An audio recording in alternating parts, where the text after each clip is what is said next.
Assalamualaikum warahmatullahi wabarakatuh. Perkenalkan, nama saya Rio Alfarido, NPM 69. Di sini saya akan menerangkan atau menjelaskan konsep pengolahan data yang tepat bagi siswa SD. Selamat menyaksikan. Data. Apakah itu data? Data adalah keterangan yang diperoleh berdasarkan fakta.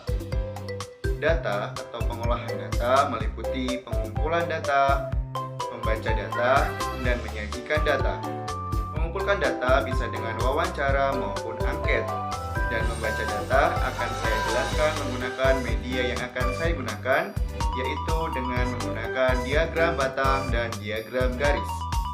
Baiklah, sebelum kita ke pengolahan data, di sini saya akan menjelaskan penyajian data terlebih dahulu. Untuk apa? Untuk memudahkan siswa dan guru dalam pengolahan data. Dengan menyajikan data, di sini saya ada sebuah pernyataan.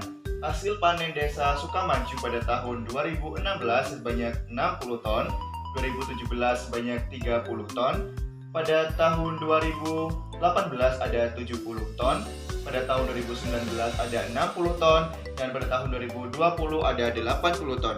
Di sini kita bisa menggunakan diagram batang. Caranya, pada kertas yang ada di sini atau pada media yang saya gunakan, kita bisa menempatkan batang dengan kertas ini ke angka 60 sesuai dengan pernyataan yang tadi, bahwa pada tahun 2016 ada 60 ton, pada tahun 2017 ada 40 ton, maka kita letakkan di sini. Pada tahun 2018 ada 70 ton, pada tahun 2019 ada 60 ton, dan pada tahun 2020 ada 80 ton. Dan ini kita bisa sebut dalam penyajian data. Untuk apa? Untuk memudahkan kita dalam mengerjakan pengolahan data. Selain menggunakan diagram batang, kita juga bisa menggunakan diagram garis. Diagram garis saya menggunakan media atau alat bantu yang menggunakan tali rafia. Di sini saya menggunakan tali rafia untuk mengukur atau membuat garis pada diagram tersebut untuk membentuk diagram garis. Saya menggunakan media pembelajaran papan diagram. Dari pengolahan data yang telah kita ketahui dalam bentuk diagram, itu akan memudahkan kita dalam pengolahan data. Dan hal inilah yang bagus digunakan atau baik digunakan dalam pembelajaran bagi siswa SD, khususnya kelas tinggi.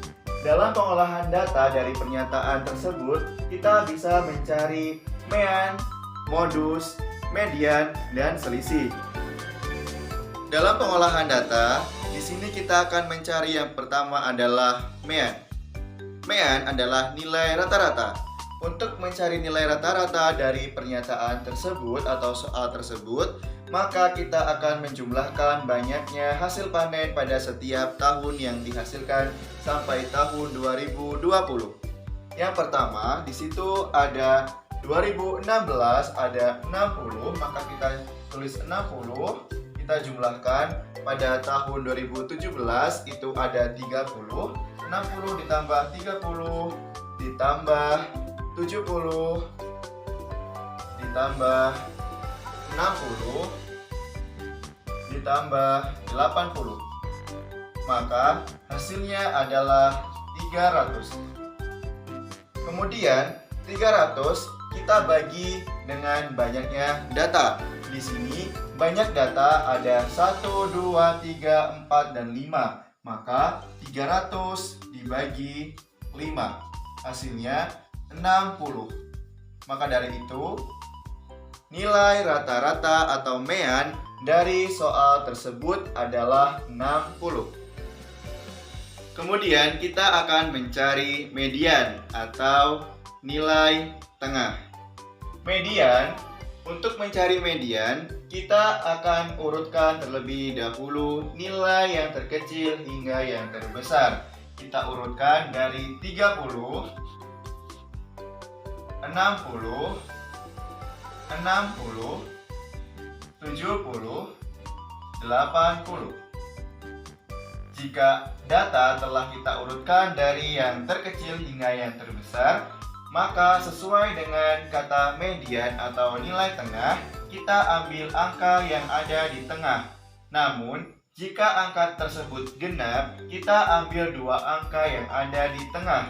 Berhubung ini angkanya ada ganjil, maka kita ambil satu angka yang ada di tengah, yakni 60.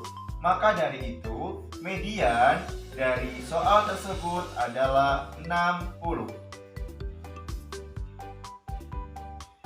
Setelah itu, kita akan mencari modus.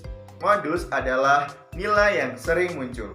Dalam mencari modus, kita urutkan terlebih dahulu angka dari yang terkecil hingga yang terbesar. Sama seperti mencari median, kita urutkan terlebih dahulu angka dari yang terkecil hingga yang terbesar.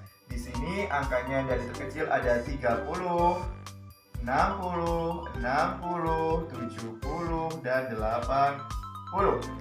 Karena modus adalah nilai yang sering muncul, maka bisa dikatakan nilai 60 lah yang sering muncul. Karena nilai 60 ada dua angka atau dua kali dalam data tersebut. Maka nilai modus adalah 60.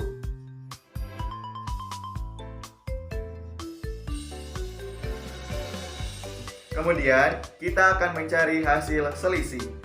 Dalam mencari hasil selisih, kita ketahui terlebih dahulu angka terkecil dan angka terbesar. Angka terkecilnya adalah 30 dan angka terbesarnya adalah 80. Dalam hal ini, dalam mencari hasil selisih, angka tertinggi dikurangi angka terendah. 80 dikurangi 30 sama dengan 50. Maka dari itu, selisih dari soal tersebut adalah 50. Itulah tadi penjelasan mengenai konsep pengolahan data yang tepat bagi siswa SD dengan menggunakan media dan menggunakan penjelasan yang tepat dan baik. Saya akhiri. Wassalamualaikum warahmatullahi